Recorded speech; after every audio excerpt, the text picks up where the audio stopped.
رب يفرجها على غزة، اللهم امين يا رب. اللهم وفق يا جماعة جميع الدول العربية، ووفق جميع جيوش العرب، اللهم امين يا رب. اللهم النصر للعرب، اللهم النصر للعرب. العرب يا جماعة الحمد لله بتناشد أول شيء بالسلام العالمي. العرب كلهم ما بيحبوش يبقى فيه حروب ولا معارك ولا أي شيء. الحمد لله جميع الدول العربية نفسها إن يبقى فيه سلام عالمي، وكل الدول العربية تعيش في سلام، وكل العالم يعيش في سلام. الحمد لله، وإن شاء الله ده هيحصل. مصر أم الدنيا لا تترك أولادها. حصل حصل. والحمد لله مصر بتعمل اللي في مستطاعها إنها تسند أهل قطاع غزة، والحمد لله مصر مش عاوز أقول لك مدخلة يجي 80% من المساعدات داخل الأراضي الفلسطينية. الحمد لله.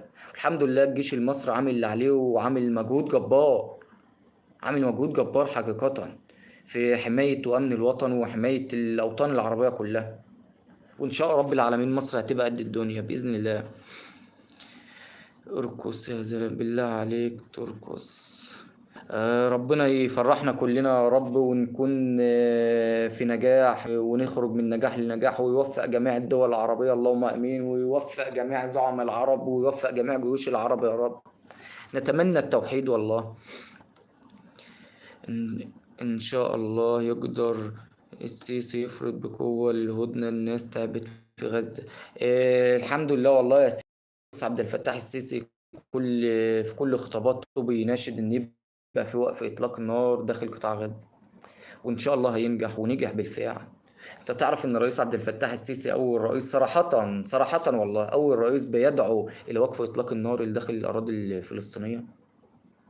صراحة بيدعو لوقف إطلاق النار، ونفسه يدخل مساعدات كلها. شوف، على رغم الظروف والحالة الاقتصادية اللي بيمر بها العالم، والحالة الاقتصادية اللي بتمر بها مصر، الرئيس عبد الفتاح السيسي مش عاوز أقول لك مدخل أكتر من 80% من المساعدات إلى داخل قطاع غزة من دولة مصر.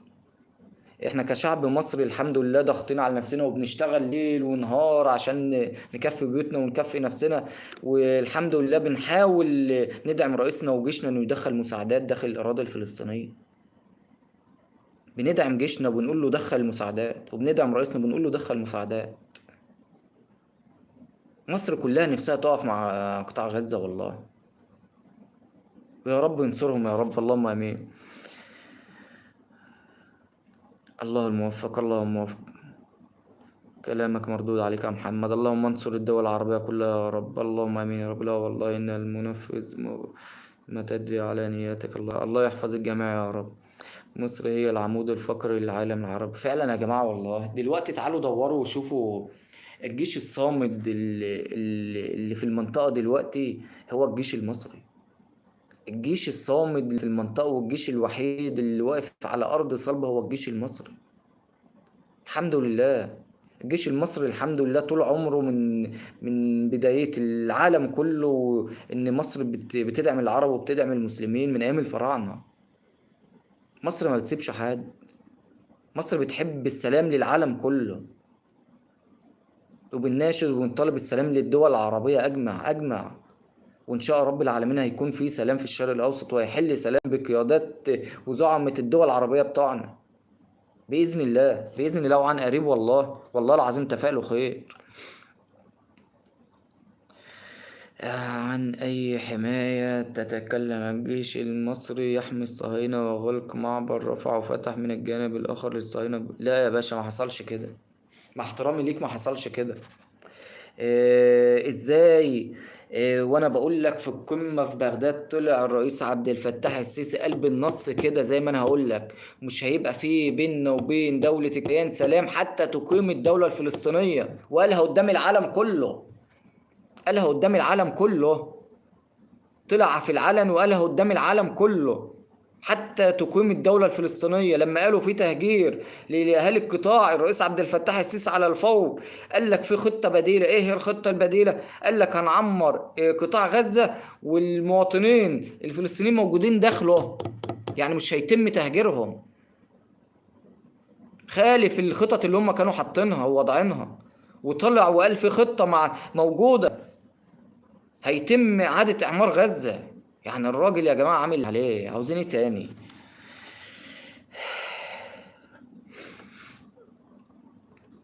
دلوقتي مصر بتبني وبتدرب وبتطور أسلحتها في الوقت المناسب، وهنشوف مصر تهز العالم بإذن الله، وبإذن الله مصر هتقف وهتبقى قد الدنيا.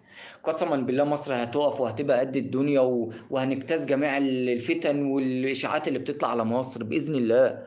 وبإذن الله قسما بالله مصر هتبقى قد الدنيا طول ما احنا كده، زي ما الرئيس السيسي قال: شعبا وجيشا خلف القيادات. قسما بالله ما يهزنا ريح، واقسمت بالله طول ما الشعب المصري متكاتف وفي ظهر الجيش وفي ظهر الرئيس وتكاتف كده، قسما بالله ما في حاجه تهزنا.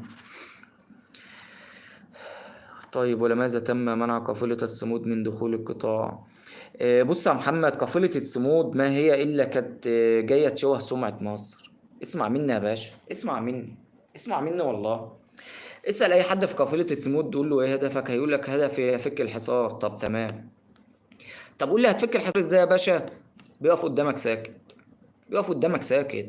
يا باشا قافلة الصمود كانت جاية توقع الدول العربية في بعض. لابد نفوق ونفهم الفتن اللي هم بيدسوها جوانا يا جماعة. يا محمد لازم، مش عاوزك تسمع التصريح كده وتعديه كده، اسمعه وشوف ما وراء الستارة، ما وراء التصريح ده. احنا كلنا فرحانين ان هيتم وقف اطلاق نار داخل قطاع غزة، وفي نفس الوقت قلقانين هل في خطط موضوعة من جانبهم في مفترض وقت وقف إطلاق النار هيتم تنفيذها. يا باشا أنا مش عاوزك تسمع كلام الإعلام المضل اللي بيطلعوا يدلونا. أنت مفروض تثبت للعالم إنك ما أنتش واقف ضد جيشك ولا رئيسك، وتطلع حتى لو في كومنت تقول تحيا مصر، حتى لو في كومنت تطلع تقول أنا بدعم جيش بلدي، لو في كومنت تطلع تقول أنا بدعم رئيس بلدي. انا عبر قناتي صراحة انا بدعم جيش بلدي، صراحة بدعم رئيس بلدي، والرئيس عبد الفتاح السيسي. انا قلتها مرة واثنين وثلاثة وعشرة وهفضل اقولها: لو نزل الانتخابات مرة هنتخبه، ولو نزل تاني هنتخبه، ولو نزل تالت هنتخبه، ولو نزل على طول هنتخبه، لان هو ده الرجل الانسب في الوقت الحالي. رجل عسكري فاهم، رجل عسكري فاهم ومحنك سياسيا، ما تمش جره نحو اي نزاع. راجل فاهم، طلع في الراجل اسد فعلا، بيلعبهم بالمكر والذكاء والحنكة. وإن شاء رب العالمين هينصرنا على جميع أعدائنا بعون الله، بعون الله. طب ما كانوا وقعوا تونس وليبيا يا باشا، هم نهايتهم فين؟ نهايتهم في مصر. مصر مقصودة، ثق فيا أنا. معلومة مهمة. شكرا شكرا شكرا ليك، شكرا. انت مواطن عربي ما اقدرش اغلط فيه. فعلا والله، كانوا عاوزين يخنقوا مصر. والله في بعض الدول يا جماعة متآمرة على الأسف على الدولة المصرية، على مصر اللي هي بلدنا. نفسهم يشوفوا مصر مش في حالة جيدة، يتمنوا يشوفوا مصر مش في حالة جيدة. على إيه؟ أنا مش عارف.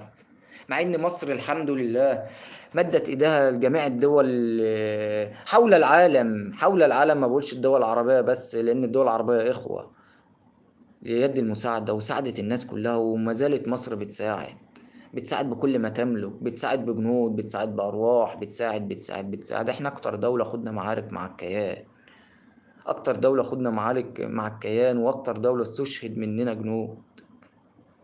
الرسول عليه الصلاة والسلام وصى بجنود مصر، وقال فيه وقال في مصر على مصر فيها الخير ليوم الدين. لا يا صديقي، مصر ما بتطبعش حد. مصر الحمد لله بفضل من ربنا وبقوة ربنا وعظمته علينا حامينا، ثم جيشنا ورئيسنا. الأمن والأمان طول ما ربنا معانا، وطول ما جيشنا ورئيسنا موجودين مش هنقهر على وجه الأرض. ومفيش كبير لمصر، كبيرنا ربنا، ثم الشعب والجيش والرئيس، التلاتة دول على قلب رجل واحد. وانا عبر قناتي بوجه رسالة لأي اعلام او اي قناة تابعة للمواساة او قناة مضلة وبتحاول تفتت عقول وشباب مصر وتفكرهم بالفتن. بطلع بقول عبر قناتي: الشعب والجيش والرئيس عبد الفتاح السيسي ايد واحدة، وهنفضل في ظهر الجيش وهنفضل في ظهر الرئيس. مفيش اي فتنة هتأثر معانا بإذن الله. هنفضل ندعم الجيش بتاعنا وهندعم رئيسنا لحد ما نموت. والارض ده ارض مصر دي، لو تراب مصر جف منه اخر نقطة مية هنروها بدمنا.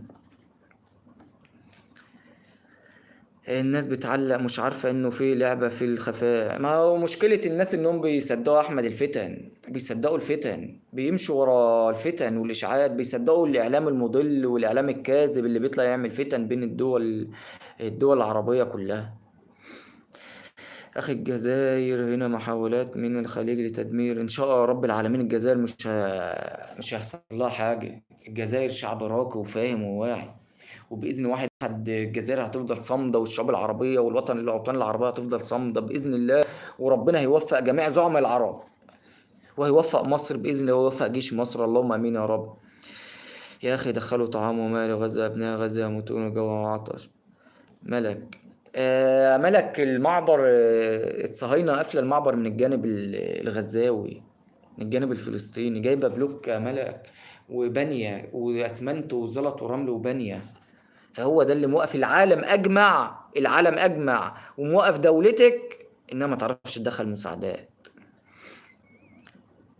الشمري، الجزائر ولاية فرنسية. الجزائر شعب راقي لا شمري، الجزائر شعب يقود نفسه. وعليكم السلام ورحمة الله وبركاته. هلا يا محمد، كيفك؟ أخبارك؟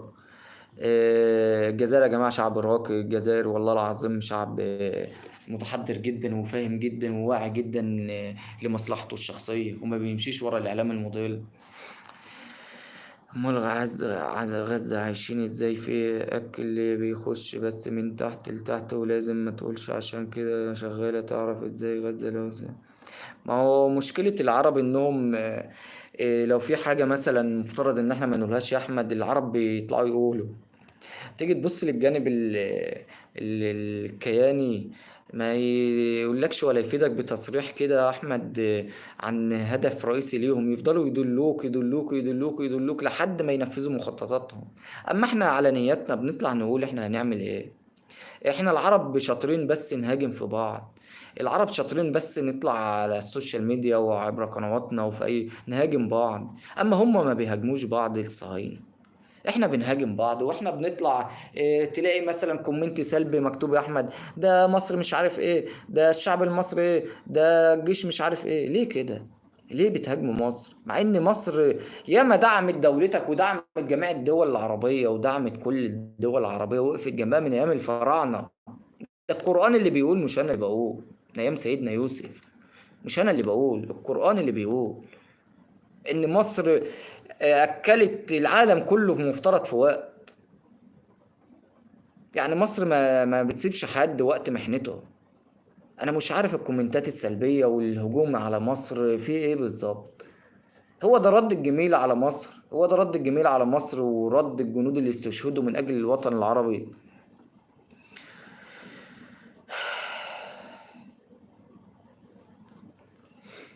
انتهت قوة مصر حتى غدروا لا يا باشا، ان شاء رب العالمين مصر قوتها محفوظة. الحمد لله جيشنا قوي، ومعانا رئيس قوي، ومعانا شعب واعي وراقي وفاهم الفتن والمخططات اللي بتحصل، فمش هنقع. وبإذن الله مصر